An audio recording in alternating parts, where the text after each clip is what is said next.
ಅದನ್ನ ಅಪೋಸ್ ಮಾಡಿದ್ದಾರೆ. ಅದು ರಾಜಕೀಯವಾಗಿ ಇದು ನಡೀತಿರ್ತದೆ. ಅದನ್ನ ಅವರು ನಮ್ಮ ಕಾಂಗ್ರೆಸ್ ಪಕ್ಷದ ಹೈಕಮಾಂಡ್ ಅದನ್ನ ನಿಭಾಯಿಸ್ತಾರೆ. ಯಾರು ಅದು ಅವ್ರು ಮೆಟ್ರೋ ಅವ್ರ ಮಂತ್ರಿ ಇದ್ದರು, ಅವ್ರಿಂದ ಮಾಡ್ಕೊಂಡು ಕುಡಿದು ಮಾಡ್ತಾ ಇದ್ದಾರೆ. ಅಂದ್ರೆ ತುಟ್ಟಿ ಆಗ್ಯದ ಪಾಪ. ಏನ್ ಮಾಡ್ಬೇಕು ಅವರು? ಡಿ ಕೆ ಶಿವಕುಮಾರ್ ಅವರು ಮುಖ್ಯಮಂತ್ರಿಗಳು. ಪೆಟ್ರೋಲ್ ಡೀಸೆಲ್ ರೇಟ್ ತುಟ್ಟಾಗ್ಯದಲ್ಲ, ಏನ್ ಮಾಡ್ಬೇಕು ನಾವು? ನಿಮ್ಮ ಇವ್ರಿಗೆ ಎಂ ಪಿ ಅವ್ರಿಗೆ ಕೇಳ್ರಿ, ಸಂಸದರಿಗೆ ಕೇಳ್ರಲ್ಲ ಸ್ವಲ್ಪ ಇವಲ್ಲ. ಅವ್ರೇನಂತಾರೆ ಮೋದಿ ಅವರೊಂದು ಹೇಳ್ಬೇಕಾದ್ರೆ ಏನೋ ಒಂದು ಇಟ್ಕೊಂಡ್ ಬಂದು ಆಲೋಚನೆ ಭೇಟಿ ಆಗಂತ ತಾಕತ್ತಿದ್ರಲ್ರಿ ಸರ್. ಇನ್ನೊಂದು ರಾಮಲಿಂಗಾರೆಡ್ಡಿ ಮನವೊಲಿಕೆ ಆಗಿದೆ ಸರ್, ಮತ್ತೆ ಆಗಿದೆ ಎಲ್ಲ ಹೇಳಿದ್ದಾನೆ. ಮೊದಲೇ ಹೇಳಿದೆ ನಾನು, ಮನವೊಲಿಕೆ ಆಗ್ತದೆ. ಇವೆಲ್ಲ ಇರುವುದೇ ಕುಟುಂಬದ ಸದಸ್ಯರ ಭಿನ್ನಾಭಿಪ್ರಾಯ ಇರ್ತದಪ್ಪ. ನಿಮ್ಮ ಮನೆಗಿಲ್ವಾ? ನಮ್ಮ ಮನೆಗಂತೂ ಅದಾವ ನೋಡ್ತಾ. ಗಂಡ ಹೆಂಡತಿ ಜಿಗಾಡ್ತೀವಿ ನಾವು, ಎಲ್ಲರ ಮನೆಗ ಮಕ್ಕಳು ಜಿಗಾಡ್ತಿರ್ತಾರ. ಕುಟುಂಬದ ಪಕ್ಷ ಅಂದಾಗ ಎಲ್ಲಾನು ಜಗಳ, ಸಣ್ಣ ಸಣ್ಣ ಭಿನ್ನಾಭಿಪ್ರಾಯಗಳು, ಸಣ್ಣ ಸಣ್ಣ ಅಸಮಾಧಾನ ಇರ್ತಾವ. ಎಲ್ಲ ಬಗೆಹರಿಸ್ತಾರ. ಬಗೆಹರಿತಾವ ಅಂತ ಹೇಳಿದ್ದೆ ನಾನು.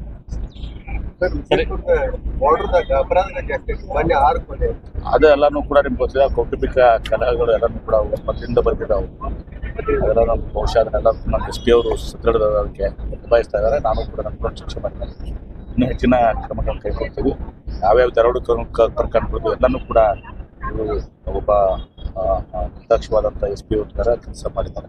ಅದನ್ನಷ್ಟು ಅದನ್ನ ಯಾವ ರೀತಿ ಪ್ರಿವೆಂಟ್ ಮಾಡಬೇಕು, ಇಂಥವೆಲ್ಲ ಕೂಡ ಪ್ರಿವೆಂಟ್ ಮಾಡೋದು ಕಷ್ಟ ಇರ್ತದೆ.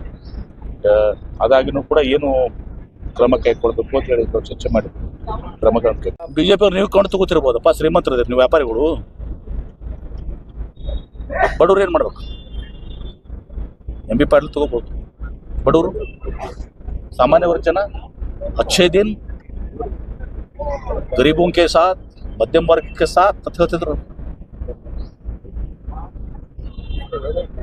ನೀವು ಮಾಧ್ಯಮದವ್ರು ನೀವೇ ಆತ್ಮಲೋಕ ಮಾಡಿಕೊಂಡು ನಿಮಗೇನು ತಿಳಿದೋದು ಬರೀರಿ. ಯಾಕಂದ್ರೆ ನೀವು ಮಾಧ್ಯಮದವ್ರು ಏನಾಗ್ಯದ ಅಂದ್ರೆ, ನೀವು ಕೆಲವೊಬ್ಬರು, ಎಲ್ಲರದು ಅಲ್ಲ, ಎಲ್ಲ ಕೆಲವು ಮಾಧ್ಯಮ ಸಂಸ್ಥೆಗಳು ಎಲ್ಲ ಅದಾನಿ ಅಂಬಾನಿ ಕಡೆ ಆಗ್ಯದ. ಈಗ ಸೈಕಲ್ ಚಾಲು ಆಗ್ಯದ. ಮಂದಿ ಈಗ ಸೋಷಿಯಲ್ ಮೀಡಿಯಾದಾಗ ಎಲ್ಲ ಸ್ಟಾರ್ಟ್ ಮಾಡ್ಯಾರ. ಗ್ಯಾಸ್ ಇರ್ಲಾರ್ದ, ಸಿಲಿಂಡರ್ ಇರ್ಲಾರ್ದಕ್ಕ ಹಿಂದಕ್ಕೆ ಗಟರ್ದಾಗ ಪೈಪ್ ಹಾಕಿ ಗ್ಯಾಸ್ ಉತ್ಪಾದನೆ ಮಾಡ್ತಿದ್ದೆ ಅಂತ ಚಾ ಮಾಡೋದು ಎಲ್ಲವೂ ಕೂಡ ಹೊರ ಬರ್ತಾ ಇದೆ.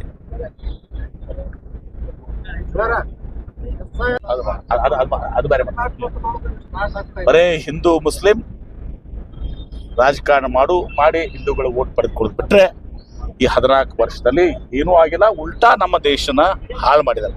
ಏನು ನರಸಿಂಹರಾವ್ ಅವರು ಪ್ರಾರಂಭ ಮಾಡಿದ್ರು, ಮೂಲತಃ ಜವಾಹರ್ಲಾಲ್ ನೆಹರು ಅವರು, ಇಂದಿರಾ ಗಾಂಧಿ ಅವರು ಬಡವ್ರ ಪರವಾಗಿ ಇದು ಮಾಡುವಂಥದ್ದು, ರಾಜೀವ್ ಗಾಂಧಿ ಅವರು ಮಾಡುವಂಥದ್ದು, ಮನಮೋಹನ್ ಸಿಂಗ್ ಅವರು ಕಟ್ಟಿದಂಥ ಹಣಕಾಸು ವ್ಯವಸ್ಥೆ ಏನಿತ್ತು, ಭವ್ಯ ಭಾರತ, ವಿಶ್ವಗುರು ನರೇಂದ್ರ ಮೋದಿ ಅವರ ಇದರಲ್ಲಿ ಆ ಭವ್ಯ ಭಾರತವನ್ನ ಸರ್ವನಾಶ ಮಾಡಿಬಿಟ್ಟಿದ್ದಾರೆ. ₹100 ಗ್ಯಾಸ್ ಬೆಲೆ ಏರಿಕೆ ಆಗಿದೆ ಸರ್. ಅಚ್ಚೇ ದಿನ್ ಬಹುತ್ ಅಚ್ಚೇ ದಿನ ಆ ರಹೆ. ಒಳ್ಳೆ ದಿನಗಳು ಬರ್ತಾ ಇದಾವೆ. ನಿಮ್ಗೆಲ್ಲ ಗೊತ್ತಿದೆ ಮಾಧ್ಯಮದವ್ರಿಗೆ. 2014 ಮುಂಚೆ ನರೇಂದ್ರ ಮೋದಿ ಅವರು ಪ್ರಧಾನಮಂತ್ರಿ ಆಗೋಕ್ಕಿಂತ ಮುಂಚೆ UPA ಸರ್ಕಾರ ಡಾಕ್ಟರ್ ಮನಮೋಹನ್ ಸಿಂಗ್ ಅವರಿದ್ದಾಗ ಪೆಟ್ರೋಲ್ ಬೆಲೆ ₹65 ಇತ್ತು, ಡೀಸೆಲ್ ಬೆಲೆ ₹58 ಇತ್ತು, ಗ್ಯಾಸ್ ಸಿಲಿಂಡರ್ ಬೆಲೆ ₹415 ಇತ್ತು, ಬಂಗಾರದ ಬೆಲೆ ಎಷ್ಟಿತ್ತಪ್ಪ ಅವಾಗ? 3,200 ಇತ್ತು. ಡಾಲರ್ ರೇಟ್ ಎಷ್ಟಿತ್ತು? ಡಾಲರ್ ಬಗ್ಗೆ ಅಂತೂ ಭಾಳ ಮಾತಾಡ್ತಿದ್ರು. ₹58-60 ಇತ್ತು. ಈಗ ಡಾಲರ್ ರೇಟ್ ಎಷ್ಟದ? ₹96 ಅದ. ಇದೆಲ್ಲವೂ ಕೂಡ ಅಚ್ಚೇ ದಿನದ ಭಾಗ. ಮನ್ ಕಿ ಬಾತ್, ಸಬ್ಕೆ ಸಾಥ್ ಸಬ್ಕೆ ವಿಶ್ವಾಸ್. ರೈತರ ಆದಾಯ ದ್ವಿಗುಣ. ಫರ್ಟಿಲೈಸರ್ ಸಿಗಲಾಕತ್ತಿಲ್ಲ, ರೇಟ್ ಅಂತೂ ಬಿಟ್ಟು ಬಿಡ್ರಿ. ಫರ್ಟಿಲೈಸರ್ ರೇಟ್ ಡಬಲ್ ಟ್ರಿಬಲ್ ಸಿಗ್ಲಾಕತ್ತೂ ಇಲ್ಲ. ಈಗ ನಿನ್ನೆ ಡಿಶ್ಯೂರ್ ಸರ್ ಫರ್ಟಿಲೈಸರ್ ಇಲ್ಲ ಅಂತೇಳಿ, ಅದಕ್ಕೆ ನಾನು ಸರ್ಕಾರದಲ್ಲಿ ಮಾತಾಡಿ ಆ ಫರ್ಟಿಲೈಸರ್ನ ಪಡ್ಕೊಂಡು ಮನ್ಸೂನ್ ಬಂದು 8ನೇ ತಾರೀಕಿಗೆ ನಾಳೆ ಪ್ರಾರಂಭ ಆಗ್ತದೆ ಅಂತ ಹೇಳಿದಾರೆ ಕೂಡ ಇದು ಮಾಡಿದ್ದಾರೆ. ಎಲ್ಲವೂ ಕೂಡ ತಾವು ನೋಡ್ತಾ ಇದ್ದಾರೆ. ಉದ್ಯೋಗ ಪ್ರತಿ ವರ್ಷ 2 ಕೋಟಿ ಉದ್ಯೋಗ, 12 ವರ್ಷ 24 ಕೋಟಿ ಉದ್ಯೋಗ. ಉದ್ಯೋಗ ಸೃಷ್ಟಿ ಆಗಲಿಲ್ಲ.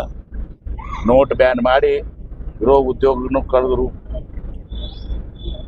ಮುಂದೇನು ಹೇಳಿದ್ರು, ಪಕೋಡ ಮಾರಕ್ಕೆ ಹೋಗ್ರಿ ಅಂತ ಹೇಳಿ. ಆ ಪಕೋಡ ಮಾರಕ್ಕೆ ಹೋಗ್ಬೇಕಂದ್ರೂ ಕೂಡ ಕಷ್ಟ ಅದ. ಯಾಕಂದ್ರೆ ಈಗ ಗ್ಯಾಸ್ ಸ್ಟವ್ ಇಲ್ಲ, ಸಿಲಿಂಡರ್ ಇಲ್ಲ, ಎಣ್ಣೆ ಬೆಲೆನೂ ಕೂಡ 200 ರೂಪಾಯಿ ತನಕ. ಎಲ್ಲವೂ ನಮ್ಮ ಪ್ರಧಾನಮಂತ್ರಿ ನರೇಂದ್ರ ಮೋದಿಯವರ ಕೊಡುಗೆ. ವಿಶ್ವಗುರುಗಳು ನರೇಂದ್ರ ಮೋದಿಯವರ ಕೊಡುಗೆ.